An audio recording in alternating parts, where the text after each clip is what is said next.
6 nejčastějších chyb, které vídám u svých klientů a kterým byste se měli vyvarovat.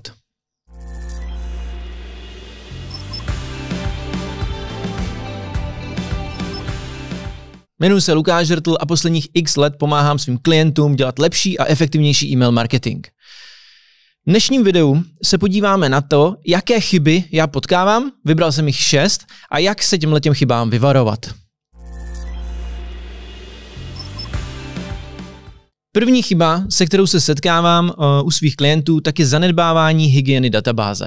To znamená, že se nepracuje s databází tak, jak by se mělo, nečistí se ta databáze, nepracuje se s tím, aby vlastně v té databázi byly ty kontakty aktuální, aby tam byly ty kontakty, které tam mají být, a je to jedna z chyb, která vám potom zhoršuje celkově ty výsledky. Co můžete proto udělat je to, že můžete pravidelně čistit databázi. Já doporučuji třeba jednou kvartálně, nebo minimálně za půl roku, anebo úplně minimálně jednou za rok, udělat si nějaký segmenty, jako například neaktivních uživatelů, kteří neotvírají ty e-maily, kteří tam nechodí na váš web, kteří nemají objednávky a kteří vlastně v té databázi máte, platíte za ně ve většině případů u e-mailových nástrojů a vlastně tyhle ty uživatelé vám nic nepřinášejí.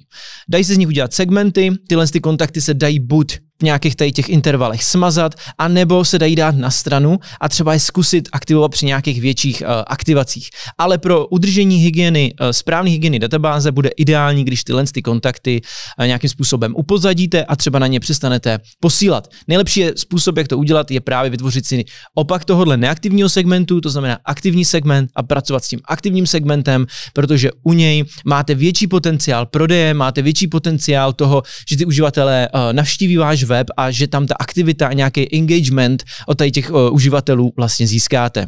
Ještě jedno doporučení za mě, udělejte si nějakou malou strategii, jak tady s těmi kontakty budete pracovat a jak to budete na pravidelné bázi čistit. Druhá chyba, se kterou se často setkávám, a to je to, že nevyužíváte data, která máte, a že nepracujete s personalizací. Personalizace je věc, která může trošku pomoct každému e-mailu, aby působil trošku víc věrohodně, aby to nebylo taková jakoby masová rozesílka, aby to vypadalo, že to třeba myslíte i trochu vážně, že jste si na tom dali trochu záležet, že tu komunikaci se snažíte dělat tak, aby byla relevantní pro ty uživatele. Máme spousty možností, jak personalizovat, není to jenom jméno, ale můžou to být třeba dynamické produkty, nejbližší prodejny, počasí, čas, já nevím, spousty dalších věcí, které se dají personalizovat, ale vesměs všechno to závisí na datech, který u těch uživatelích máte nebo který nazbíráte, se kterými můžete pracovat, a tady ta data můžete potom využít pro tu personalizaci v těch svých e-mailových kampaních. Můžou to být i dynamické produkty, doporučené produkty, další nejlepší produkty a tak dále. To už záleží i na tom, jaký třeba nástroj používáte a jak vám tyhle možnosti vám to umožňuje. Díky personalizaci nepochybně získáte vyšší míru zapojení svých uživatelů a díky tomu můžete zvednout výkon vašeho e-mail marketingu. Třetí chyba, se kterou se setkávám, je neoptimalizace e-mailových šablon pro mobilní zařízení. Dneska ve většině případů, když se podíváte na návštěvnost na vašich webových stránkách, tak vlastně většina toho trafiku nebo 60-70% té návštěvnosti půjde z mobilního zařízení. U těch e-mailů to není o tolik jiný. Ty uživatelé otevírají e-maily na svých mobilních zařízeních, a proto, když nebudete optimalizovat tu kampaň jednotlivou nebo tu šablonu nebudete mít optimalizovanou pro mobilní zařízení, tak můžete přicházet o zákazníky, můžete přicházet o návštěvnost, můžete přicházet i o ty metriky, open rate, click rate, a vlastně zhorší se vám celkově výsledky vaší e-mailových kampaní. Co bych doporučil je, zkuste se zamyslet, jestli ta vaše šablona nejde udělat mobile first. To znamená, že i na desktopu, i na mobilu vypadá stejně, protože často u těch e-mailových nástrojů je problém udělat jiný design pro mobil a jiný design pro desktop, protože e-mail nebo ten e-mailový builder není web, nemáte tam tolik těch možností, jako máte třeba, když děláte webové stránky. A vlastně někdy je lepší vytvořit ten design tak, aby byl relevantnější rovnou jak pro mobil, tak rovnou pro desktop. Používejte nějaký jakoby samozřejmě responsivní prvky v těch šablonách, aby se to dobře zalamovalo. Zkontrolujte si to, jak se to zalamuje, jak se to zobrazuje. A samozřejmě zkuste se podívat i na call to actiony. Call to action nebo tlačítko, button v tom e-mailu je jeden z hlavních prvků. Vaším cílem by mělo být, aby ty uživatelé na ten prvek klikli, aby na to tlačítko klikli a dostali jste je na web. A vlastně někdy ty tlačítka jsou hrozně malinký a když je zkoušíte na ně kliknout palcem, tak to může být problém. Takže klidně se nebojte udělat trochu větší tlačítka, podívejte se, jak to vypadá na tom mobilu. Nezapomeňte taky na to, že na mobilních zařízeních se i předmět zkracuje, je tam méně toho prostoru na ty znaky, takže se podívejte, jak se zalamuje předmět, odesílatel a nebo i ten preview text. Tyhle ty věci by vám mohly pomoct zefektivnit vaši e-mailovou kampaň nebo ty kampaně, které posíláte, právě jenom díky tomu, že zlepšíte trošku design pro mobilní zařízení. Čtvrtá chyba, se kterou se setkávám, je to, že někdy se snažíme dát do těch e-mailů strašně moc informací. V ideálním případě a nejlépe funguje to, když použijete pravidlo jedné, to znamená, že máte jeden e-mail a ten má jeden nějaký cíl, který by měl udělat. Samozřejmě u e-shopu to není vždycky tak jednoduchý, někdy to je trošku těžší to takhle udělat, samozřejmě máme tam i odkazy na produkty, kategorie a tak dále, ale cílem toho e-mailu by měla být jedna věc. A proto, jak už jsme mluvili o těch call to actionech, ty by měly vést právě ty uživatele na nějakou landing page na tom webu, protože ten e-mail jako takovej vlastně nic neprodává. Ten je jenom nástroj, abyste vlastně ty lidi dostali na váš web a na tom webu se děje ta akce. Zkuste někdy ty svoje e-maily nebo ty svoje e-mailové šablony trošku zjednodušit. Nedávejte tam odkazy na všechny kategorie, nedávejte tam prokliky na všechno možné, co vlastně třeba na svém webu máte. Zkuste zkrátit ty texty, zkrátit odstavce, udělat jasnější třeba ty call to actiony, aby to bylo jasné, co se stane, když ten uživatel na to klikne.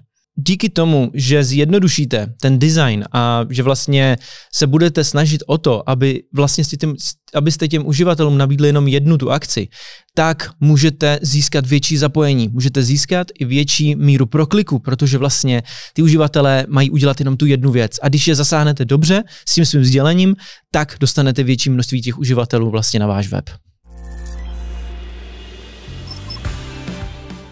Pátá chyba, se kterou se setkávám, je, že v e-mail marketingu nepoužíváte AB testování. AB testování je jedna z velmi efektivních věcí, kterou v e-mailingu všichni marketáci máme.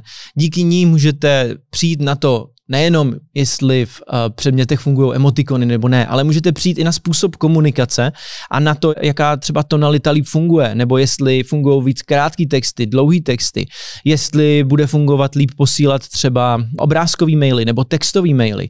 A samozřejmě, když se posuneme dál, tak můžeme díky nějakému i testování se dostat třeba k tomu, že můžeme si otestovat, který dny a časy třeba můžou lépe fungovat. Tyhle věci vám můžou zase zvednout o něco výkon vašeho e-mail marketingu a díky AB testování můžete kontinuálně a neustále posouvat vaše snažení a zjišťovat nějaké věci.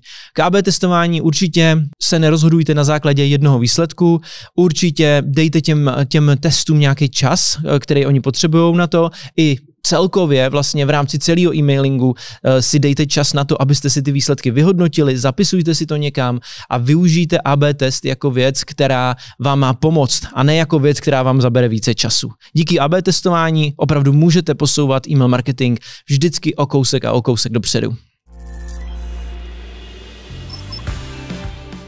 A jako šestou chybu, se kterou se setkávám a kterou jsem vybral do tohohle dnešního videa, je to, že nedodržují se nějaký základní předpoklady pro e-mail marketingovou komunikaci. To znamená, ať už se bavíme o sbírání kontaktů, aby se do vaší databáze dostali kontakty, které tam patří.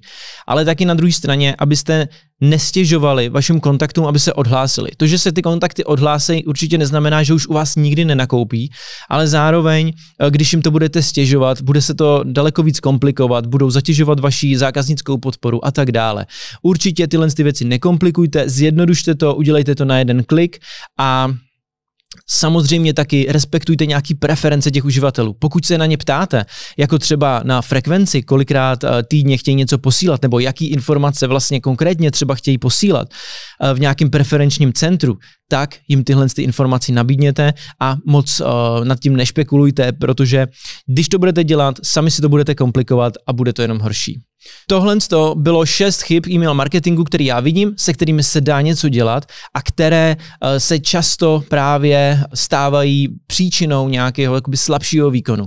Když se na ně zaměříte, můžete posunout váš e-mail marketing zase o kousek dál. Pokud je to něco, s čím byste chtěli pomoct, protože třeba už na to sami nemáte čas nebo kapacitu, neváhejte se na mě obrátit, denně pomáhám desítkám klientům zlepšovat a zefektivňovat e-mail marketing.